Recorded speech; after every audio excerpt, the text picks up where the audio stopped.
बांस का गांव। रनकपुर एक बहुत ही खुशहाल गांव था। यहाँ के लोग बहुत ही सीधे और मेहनती थे। ज्यादातर गांव वाले खेती करते थे। अरे भाई संजीव, कल तेरे खेत पूरे जुते नहीं थे। चल आज जोत देते हैं। हाँ भाई चलो, आज मेरे खेतों का काम खत्म करेंगे और कल तुम्हारे वाले का कर लेंगे। अरे नहीं नहीं, कल मनोज की मदद करेंगे और फिर आखिर में मेरा खेत जोत देंगे। रनकपुर के लोग एक दूसरे की मदद करने में विश्वास रखते थे और शायद यही कारण था कि रनकपुर बहुत ही खुशहाल था। यहाँ की औरतें भी एक दूसरे से मनमुटाव नहीं रखती थी। अरे पूनम, घर पे है क्या? जी दीदी आई। ये ले, सुबह खीर बनाई थी। मुन्ना को बहुत पसंद है ना, तो सोचा मनोज के लिए भी ले आऊं। तेरे ब्याह से पहले वो अक्सर मेरे घर खीर खाने आता था। उसे मेरे हाथों की खीर बहुत पसंद है। बहुत अच्छा किया दीदी, एक मिनट ठहरिए। पूनम भीतर गई और कुछ लेकर आई। कल मैं बाजार गई थी और वहाँ मुझे मुन्ना के मनपसंद बताशे मिले। आप उसे ये दे दीजिए। ठीक है। गांव के बुजुर्गों को अपनी परवरिश पर नाज था। हमारा गांव कितना खुशहाल है, होगा कैसे नहीं, ये सब हमारे संस्कार है।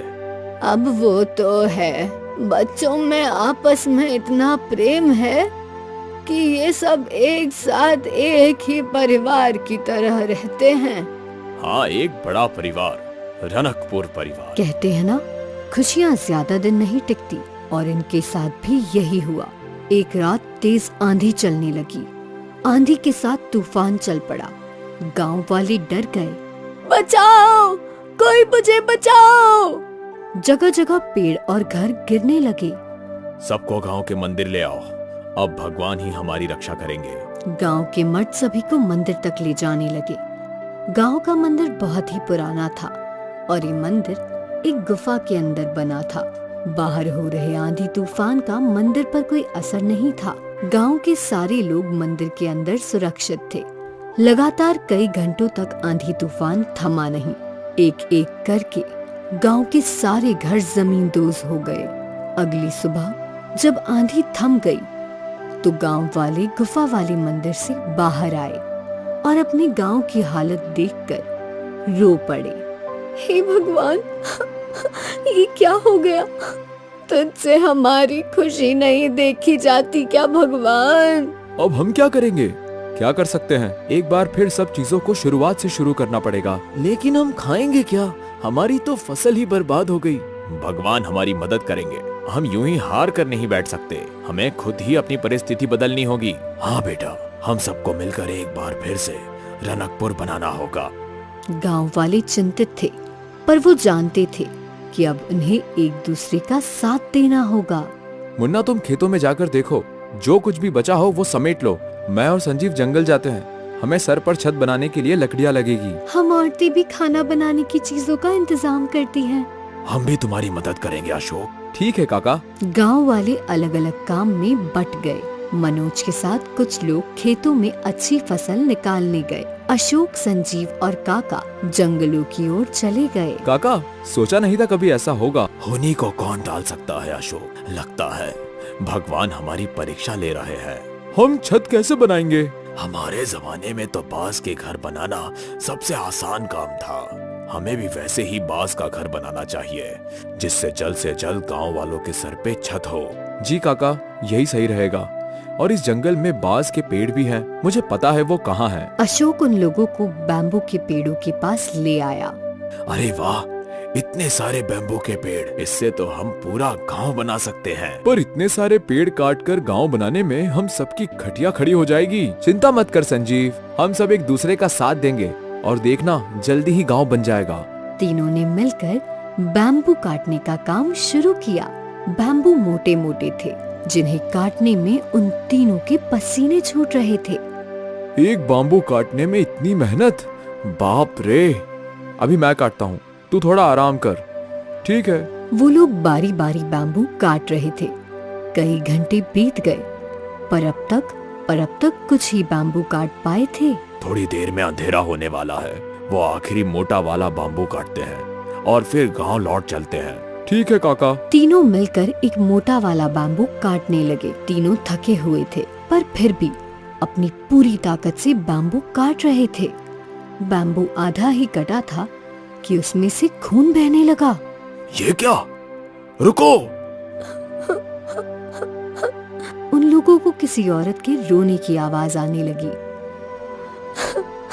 मुझे मत काटो, मुझे दर्द हो रहा है।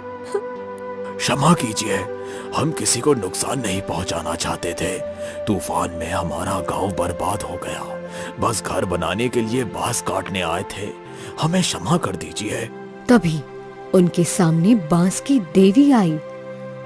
बांस की देवी के तेज से जंगल प्रकाशित हो गया।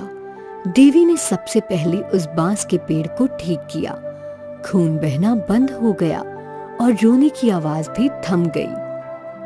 क्षमा कर दीजिए देवी, हमें पता नहीं था। रोने की आवाज सुनकर तुम लोग थम गए। इससे तुम अच्छे इंसान हो ये साबित होता है। ये कोई आम बांस का वृक्ष नहीं है, बल्कि ये जादुई बांस का वृक्ष है। जब तक ये वृक्ष इस जंगल में है, इस जंगल का संतुलन बना रहेगा।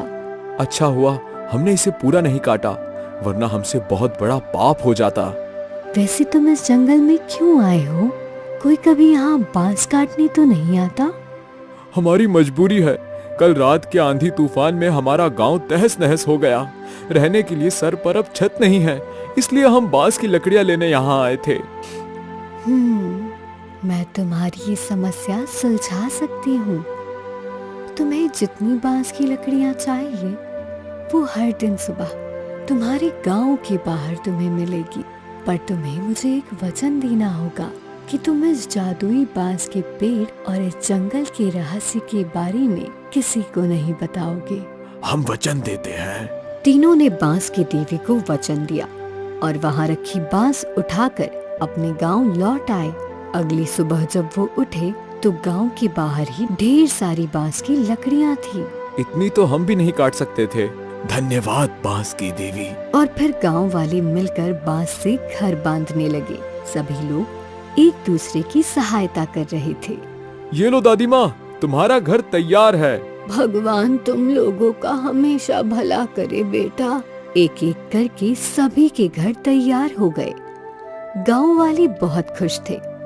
सोचा नहीं था कि समस्या से इतनी जल्दी उभर पाएंगे हम। ये सब सारे गांव वालों की मेहनत से हुआ है। उस दिन गांव वालों ने उत्सव मनाया और फिर अपने अपने घर में जाकर सो गए। रात को फिर से तेज आंधी बहने लगी और तूफान भी लौट आया। हे भगवान, ये क्या अनर्थ कर रहा है? एक बार फिर हमें बेघर करना चाहते हो क्या? हे भगवान, क्या ये बांस के घर इस आंधी तूफान को झेल पाएंगे? मुखिया जी ने घर से बाहर झांका तो बाहर तो तेज आंधी तूफान थी, पर बांस के घर को कुछ नहीं हो रहा था। ये कैसे संभव है? इन बांस के घर पर तो आंधी तूफान भी विफल हो गए। इसका राज बस 3 लोगों को पता था, अशोक, संजीव और काका। तूफान थमने के बाद गांव वालों ने उन तीनों से पूछा, आखिर माजरा क्या है? इन बांस के घर को कुछ नहीं हुआ। इन बांस के घरों के सामने आंधी तूफान भी फीके हैं, पर इसका राज हम बता नहीं सकते। हमने वचन दिया है। आप लोगों को बस यही बोलेंगे कि जब तक हम इन बांस के घरों में रहेंगे, हम सुरक्षित हैं। ठीक है, अब हमें चिंता करने की कोई जरूरत नहीं। रनकपुर एक बार फिर खुशहाल गांव बन गया था। अब कोई आंधी और तूफान उनके गांव को तहस नहस नहीं कर सकता था, क्योंकि उनका गांव अब कोई आम गांव नहीं, बल्कि जादुई बांस का मजबूत गांव था। अहियापुर गांव में भीमा और प्रताप ने साथ ही एक छोले भटूरे की रेड़ी डाली। भीमा और प्रताप बचपन के दोस्त थे। वो दोनों मिलकर काम किया करते थे और मुनाफा भी आधा आधा बांट लेते थे। ये ले भाई, इस महीने का आधा मुनाफा। अच्छा है, मुनाफा बढ़ता जा रहा है। दोनों दोस्त हमेशा मुनाफा बढ़ाने के बारे में सोचते थे। भीमा पैसे लेकर घर गया। उसने पैसे विमला को दे दिए। इस महीने ज्यादा मुनाफा हुआ है। बहुत अच्छी बात है। भगवान करे आपका मुनाफा ऐसे ही बढ़ता रहे। भीमा का परिवार खुश था। वहीं जब पैसे लेकर प्रताप घर गया, देख रही हो इस बार कितना ज्यादा मुनाफा हुआ है। क्या देखूं, आधे पैसे तो वो भीमा ले जाता है। सोचो, अगर पूरे पैसे तुम्हें मिलते तो तुम हर महीने मेरे लिए गहने बनवाते। पर क्या फायदा, तुम दिन भर इतनी मेहनत करो और बस आधा ही मुनाफा कमाओ। ऐसे क्यों बोल रही हो? भीमा भी तो मेरे जितनी ही मेहनत करता है। हाँ, पर रेडी आपकी, पैसे आपके और आधा मुनाफा वो कमाए। ये तो गलत बात है ना। इससे तो अच्छा होता कि आप उसे पगार देते। ऐसा तो मैंने कभी सोचा ही नहीं। कैसे सोचेंगे? आप इतने भोले जो हैं, और वो भीमा आपके भोलेपन का फायदा उठा रहा है। मैं कल ही उससे बात करता हूँ। केतकी ने प्रताप के कान भर दिए थे। वो चाहती थी कि प्रताप को ही पूरा मुनाफा मिले। अगली सुबह जब दोनों ने रेड़ी खोली, सुन भाई, ये रेड़ी मेरी है। इस व्यापार के लिए पैसे भी मैंने लगाए, तो इस नाते ये व्यापार सिर्फ मेरा हुआ। अगर तुझे यहाँ काम करना है तो मैं तुझे तनख्वाह दे सकता हूँ, पर मुनाफे में भागीदारी नहीं। ये अचानक तुम्हें क्या हो गया भाई? मेरी आंखें खुल गई है। तू मेरे भोलेपन का फायदा उठा रहा है। भाई, इस व्यापार को बनाने में मैंने कितनी मेहनत की है। तूने जो मेहनत की उसके पैसे तुझे मिल गए, लेकिन ये ठेला मेरा है। तुझे जमता है तो पगार पे काम कर ले। नहीं भाई, अब मैं यहाँ काम नहीं कर सकता। तो जा, चलता बन। मुझे भी तेरी कोई जरूरत नहीं है। मैं किसी और को नौकर रख लूंगा। ये बात सुनकर भीमा निराश हो गया। वो उदास होकर घर चला गया। घर पहुंचकर उसने अपने परिवार को ये बात बताई। पता नहीं आज अचानक प्रताप भाई को क्या हो गया। वो मुझे नौकर की तरह काम करवाना चाहता है। मैं सब जानती हूँ। ये सब उसकी पत्नी का किया धरा है। कोई जरूरत नहीं है उसके पास नौकरी करने की। आपको कोई ना कोई काम जरूर मिल जाएगा। हाँ, उम्मीद तो है। चलो मैं बाजार में काम देख कर आता हूँ। भीमा बाजार में गया और कई दुकानदारों से काम के बारे में बात की, पर किसी के पास भीमा के लायक कोई काम नहीं था। भीमा उदास हो गया। सांझ होते ही भीमा घर लौटा। भीमा का चेहरा देखकर विमला समझ गई थी कि उसे कोई काम नहीं मिला है। आप चिंता मत कीजिए, अगर आपको आज काम नहीं मिला है तो कल मिल जाएगा। थोड़ा सब्र रखिए। अगले कुछ दिनों तक भीमा यहाँ वहाँ काम की तलाश में घूमता रहा, पर उसे कहीं कोई काम नहीं मिला। यहाँ प्रताप ने एक बावर्ची को काम पर रख लिया था और उसका छोले भटूरे का ठेला पहले से भी अच्छा चल रहा था। एक शाम की बात है। तो हमारे बचत के पैसे भी खर्च हो रहे हैं। मुझे जल्द से जल्द कोई काम ढूंढना ही होगा। मिल जाएगा। कैसे मिलेगा? मुझे छोले भटूरे के सिवा कुछ बनाना आता ही नहीं है। तो पापा, आप वही बनाइए। क्या? सही तो कह रही है बच्ची। आप भी अपने छोले भटूरे की रेडी डाल दीजिए। रेडी खोलने के पैसे तो है ही हमारे पास। पर मैं अकेली रेडी कैसे संभालूंगा? मैं और शीतल है ना, हम आपकी मदद कर देंगे। और क्या पता, अगर भगवान की कृपा रही तो आपकी रेडी बहुत मशहूर हो जाएगी। हाँ, रेडी तो मैं खोल ही सकता हूँ। विमला ने भीमा को प्रोत्साहित कर दिया। अब वो खुद की छोले भटूरे की रेडी खोलने वाला था। कुछ दिनों बाद भीमा ने गांव के बाजार के बीचों बीच अपनी छोले भटूरे की रेडी लगाई। उसकी पत्नी विमला भी उसकी मदद कर रही थी। विमला भटूरे तल रही थी। अरे आओ आओ, स्वादिष्ट और गर्मा गर्म छोले भटूरे खाओ। आओ आओ। भीमा की आवाज गांव वालों के लिए जानी पहचानी थी, इसलिए गांव वाले तुरंत उसकी रेडी पर आ गए। अरे भीमा भैया, आप खुद अपना बिजनेस खोल लिए। लगाइए एक प्लेट छोले भटूरे। जी।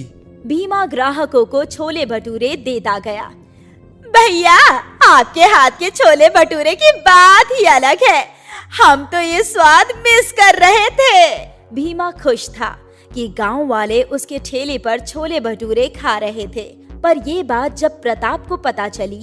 अच्छा, तो अब ये मेरा धंधा खाना चाहता है। अब इसे बताता हूँ मैं।